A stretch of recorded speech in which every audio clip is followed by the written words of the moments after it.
오늘 말씀은 사도행전 13장 1절에서 12절입니다. 요즘 들에 나가보면 모내기철임을 알 수가 있습니다. 눈마다 모가 심기어져 있는 것을 보게 되죠. 예전에는 모를 낼 때 일일이 사람의 손으로 되었습니다. 줄을 띄어가며 일일이 모를 심었죠. 허리 숙여 하는 작업이라 시간이 흐를수록 허리가 아픈 고된 노동이었습니다. 하지만 오늘날은 이항기라고 하는 기계로 눈 깜짝할 사이 뚝딱 모를 심어 사람이 하는 것과는 비교가 되지 않을 정도로 빠르게 그리고 많은 양을 심게 되는 것을 보게 됩니다. 참 편해진 시대죠.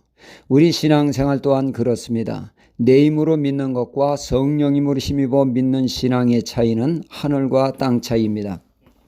예수님의 제자들을 보면 이를 확연히 알 수가 있죠. 그들의 힘으로 믿을 때 주님의 십자가의 고난 앞에 처참하게 그들은 무너졌습니다. 인간의 힘으로 믿는 것이 얼마나 연약한가를 여실히 보여주고 있습니다. 하지만 그들이 성령의 사람이 되었을 때는 완전 다른 모습입니다.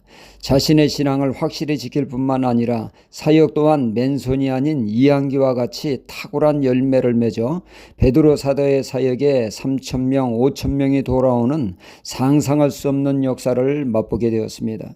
그러기에 스가랴 4장 6절 하반절에 만군의 여호와께서 말씀하시되 이는 힘으로 되지 아니하며 능으로 되지 아니하고 오직 나의 신으로 되느니라 말씀합니다. 이는 하나님의 일이 인간의 힘으로 인간의 능력으로 되는 것이 아니라 오직 성령으로 되어진다는 말씀이죠. 그러니 주님이 제자들에게 성령을 받으라, 성령의 이끄심을 받는 성령의 사람이 되라고 하신 것입니다. 사도행전 16장에 보면 사도 바울이 전도하는 데 있어 나름 계획을 세우기를 아시아부터 복음화해야겠다고 했습니다.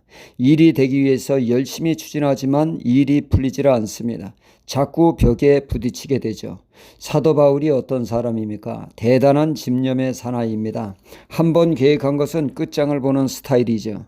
그러니 그는 안 되는 일은 되게 하라. 더욱더 집요하게 일을 추진하지만 번번이 막히게 되어집니다. 그런 그때 성령님을 통하여 하나님의 뜻은 아시아가 아니라 유럽 먼저 전도하는 것임을 깨닫고 유럽에 전도할 때 놀라운 결과를 맛보게 되었습니다. 사역의 문이 활짝 열리게 되었습니다. 신앙은 내 힘으로 믿는 것 아닙니다. 성령님의 인도하심에 따르는 것이 신앙생활이죠.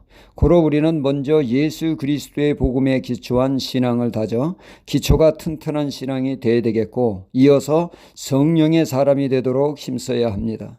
오늘 말씀은 사도 바울이 이방인 사도로 쓰임받는 말씀이죠. 어느 분이 학생 때 어느 날 운동장을 지나는데 교장 선생님이 이 학생의 이름을 부르며 심부름을 시켰다고 합니다. 그날을 평생 잊지 못하고 있다는 것이죠. 이는 교장 선생님이 자기를 아는 것과 자신에게 심부름을 시킨 것을 영광으로 알고 말입니다. 누군가에게 쓰임을 받는 것은 영광스러운 일이 아닐 수가 없습니다. 하물며 하나님께 쓰임받는다는 것은 영광 중에 영광입니다. 사도 바울이 하나님께 쓰임받기는커녕 벼락 맞아 마땅한 사람이 아니었습니까?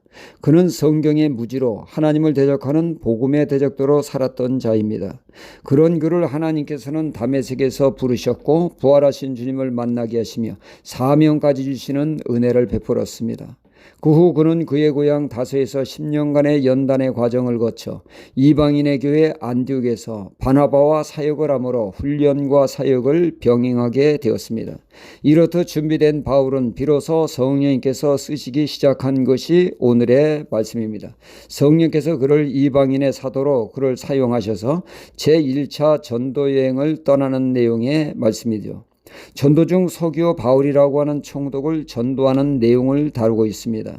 총독 서기오 바울은 지혜로운 자로 복음의 가치를 알아보았고 온 마음을 열어 주님을 영접하는 놀라운 회심이 있게 되었죠. 그러나 이를 막는 엘루마라고 하는 자 또한 방해 또한 만만치가 않았습니다. 한 영혼을 두고 영적 전투가 벌어졌습니다. 그러나 이 싸움에서 사도 바울은 압도적으로 승리하여 서기오 바울이 온전히 믿는 데 이르게 되었습니다. 이 악한 자 사단과의 싸움에서 사도 바울은 성령 충만함으로 영혼을 구원하게 된 것입니다. 사역의 열매를 맛보게 된 것이죠. 멋지게 이방인 사도로 바울은 쓰임을 받게 된 것입니다. 오늘 말씀을 통하여 하나님께 쓰임받는 사람이 되기 위해서, 성령의 사람이 되기 위해서 우리가 해야 할 일은 먼저 성령께서 역사하실 수 있는 깨끗한 그릇, 정결한 그릇, 준비된 그릇이 되도록 힘써야겠습니다. 거룩한 영, 성령이 역사하실 수 있도록 말이죠. 둘째는 성령의 지시를 받을 수 있는 영적인 사람이 되어야 되겠습니다. 늘 기도하는 삶을 통하여 성령의 인도와 성령의 음성을 들을 수 있는 사람이 되도록 해야 되겠습니다. 그리하여 성령 충만함으로 성령의 이끄심을 받는 삶으로 승리하는 삶을 살아야겠습니다. 할렐루야.